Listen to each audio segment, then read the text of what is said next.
بسم اللہ الرحمن الرحیم۔ السلام علیکم ورحمۃ اللہ وبرکاتہ۔ آج ہم ایک ایسے اعمال کے بارے میں پڑھیں گے جیسا کہ قبر میں کام آنے والے 7 اعمال۔ رسول اللہ صلی اللہ علیہ وآلہ وسلم نے ارشاد فرمایا، انسان کے مرنے کے بعد بھی 7 اعمال کا اجر جاری رہتا ہے جبکہ انسان اپنی قبر میں ہوتا ہے۔ وہ یہ ہیں: نمبر 1، کسی کو علم سکھایا ہو، یعنی کہ حدیث کا علم، قرآن کا علم، فقہ کا علم۔ نمبر 2، نہر کود کر پانی جاری کروایا ہو۔ نمبر 3، پانی کا کنواں بنوایا ہو۔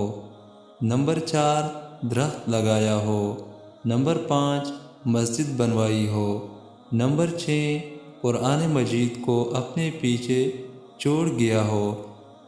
نمبر 7، اپنے پیچھے نیک اولاد چھوڑی ہو، یعنی کہ کوئی درخت سے فائدہ لے گا تو آپ کو اجر ملے گا، کوئی مسجد سے فائدہ لے گا تو آپ کو اجر ملے گا، کوئی قرآن مجید کسی کو یعنی کہ سکھایا ہو یا کسی کو وقف کر کے دیا ہو جس میں تلاوت کو ہوگی تو آپ کو اجر ملے گا۔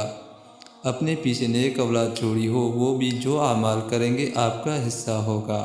اللہ تعالی ہم سب کو عمل کرنے کی توفیق نصیب عطا فرمائے۔